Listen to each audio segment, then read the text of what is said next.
Class 2। आज हम लोग वाटिका की किताब से पढ़ेंगे page number 68, lesson 9। Page number 68, lesson 9 सभी निकालेंगे। इसमें दिया हुआ है नया नवेला मौसम। नया नवेला मौसम नए मौसम के विषय में बताया गया है। ये नया मौसम क्या है? बसंत ऋतु के विषय में बताया गया है। और बसंत ऋतु में प्रकृति में क्या क्या परिवर्तन होते हैं, कौन कौन से त्यौहार आते हैं, हम सभी जानते हैं, है ना। बसंत ऋतु में चारों ओर हरियाली छाई रहती है, रंग बिरंगे फूल खिले होते हैं। बसंत पंचमी में सरस्वती पूजा होता है और होली भी हम लोग इसी ऋतु में मनाते हैं। तो चलिए हम लोग इस पाठ को पढ़ेंगे। सबसे पहले हम बतलाते हैं आपको कि ये पाठ संवाद लेखन पर आधारित है। संवाद लेखन मतलब बातचीत का एक अंश दिया हुआ है। इसमें मीनू और दादाजी के बीच में क्या क्या बात हो रही है उसको यहाँ पर बतलाया गया है। सुबह के 7 बजे थे। माँ ने मीनू को उठाया और नहा धोकर नई फ्रॉक पहनने को कहा। फ्रॉक पीले रंग की थी। मीनू को फ्रॉक बहुत पसंद आई। वह तैयार होकर दादाजी के पास आई। दादाजी ने भी पीले रंग का कुर्ता पहना हुआ था। अब क्या बातचीत हो रहा है? मीनू क्या बोलती है? देखिए दादाजी, मेरी नई फ्रॉक। दादाजी, वाह वाह, बहुत सुंदर लग रही है। मीनू, दादाजी, आज घर में सभी ने पीले रंग के कपड़े क्यों पहने हैं? वो सवाल कर रही है। दादाजी क्या जवाब देते हैं? क्योंकि आज बसंत पंचमी है। यह बसंत ऋतु का पहला दिन होता है।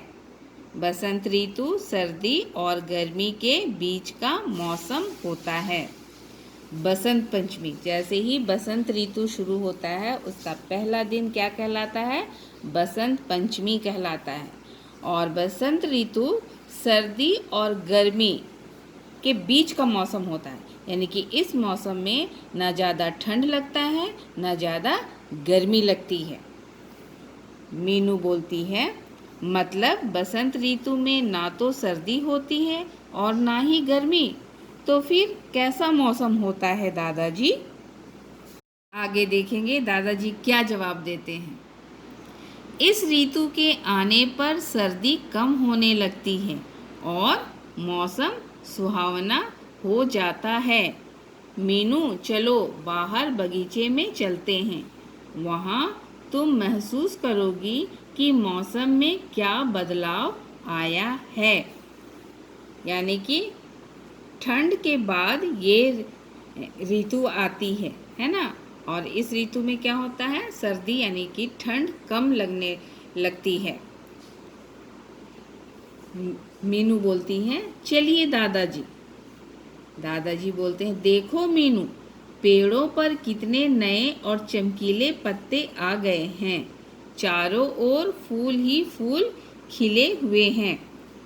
बसंत ऋतु में चारों ओर हरियाली ही हरियाली नज़र आती है, यानी कि पेड़ों के पत्ते, पुराने पत्ते इस समय झड़ जाते हैं और नए पत्ते निकल आते हैं और तरह तरह के फूल इस मौसम में खिलते हैं। मीनू बोलती है, हाँ दादाजी, चारों तरफ हरियाली ही हरियाली है। उन पेड़ों के नीचे तो देखिए, पुराने पत्तों का कालीन सा बिछा हुआ है। यानी पुराने पत्ते झड़कर पेड़ के चारों ओर पड़े हुए हैं, जैसे कालीन सा बिछा हुआ है ना। दादाजी बोलते हैं, मीनू, इस मौसम में पेड़ों के पुराने पत्ते झड़ जाते हैं और उसमें नए नए पत्ते आने लगते हैं, जैसा कि मैंने आप लोगों को बताया। मीनू, दादाजी, मुझे बसंत का मौसम बहुत अच्छा लगता है। बसंत में सब कुछ कितना सुंदर लगता है। यानी कि चारों ओर हरियाली और रंग बिरंगे फूलों के कारण प्रकृति बहुत ही सुंदर दिखाई देती है। दादाजी बोलते हैं, यह मौसम तो सभी को अच्छा लगता है, इसलिए तो इसे ऋतुराज भी कहते हैं। यानी कि ऋतुओं का राजा, ऋतुराज मतलब ऋतुओं का राजा भी कहते हैं। होली का त्योहार भी इसी ऋतु में आता है। यानी कि होली भी बसंत ऋतु में मनाया जाता है। मीनू कहती है, होली तो मेरा मनपसंद त्योहार है। इस बार भी मैं अपनी सहेलियों के साथ खूब होली खेलूंगी। होली हम सबका मनपसंद त्योहार है। आप लोगों को भी पसंद है रंगों से खेलना। उसी प्रकार मीनू को भी होली खेलना अच्छा लगता है और वो कहती है अपने दादाजी से कि इस बार वो अपनी सहेलियों के साथ होली खेलेगी। दादाजी कहते हैं, जरूर खेलना, पर अभी चलो हम एक पौधा लगाते हैं। मीनू कहती है, लेकिन क्यों दादाजी? दादाजी कहते हैं, बसंत ऋतु का स्वागत करते हैं। यानी पौधा लगाकर हम लोग क्या करेंगे? बसंत ऋतु का स्वागत करेंगे। तुम जानती हो, जो पौधा तुम रोपोगी वह तुम्हारे साथ साथ बड़ा होगा। यानी जो पौधा वो लगाएंगे वो मीनू के साथ साथ बड़ा होगा। पौधे के रूप में तुम्हें एक दोस्त भी मिल जाएगा। यानी कि वो पौधे की देख रेख करेगी और इस तरह से पौधा उसका क्या बन जाएगा? दोस्त बन जाएगा। मीनू कहती है, मेरा दोस्त? फिर तो बहुत मज़ा आएगा। यानी कि एक दोस्त पाकर मीनू बहुत खुश हो जाती है और वो कहती है कि उसे बहुत मज़ा आएगा। मीनू और दादाजी ने मिलकर एक गड्ढा खोदा और पौधा रोप दिया। अपने उस दोस्त की देख रेख का जिम्मा मीनू ने लिया। यानी कि पौधा जो लगाया गया उसकी देख रेख का जिम्मा किस पर हुआ? किस पर पड़ा? मीनू पर पड़ा। मीनू ने उसकी देख रेख का जिम्मा अपने ऊपर ले लिया। यानी कि बसंत ऋतु का स्वागत उन्होंने एक पौधा लगाकर किया। और इससे हमको क्या शिक्षा मिलता है कि प्रकृति हमारी दोस्त है और उसकी देख रेख हमें करनी चाहिए।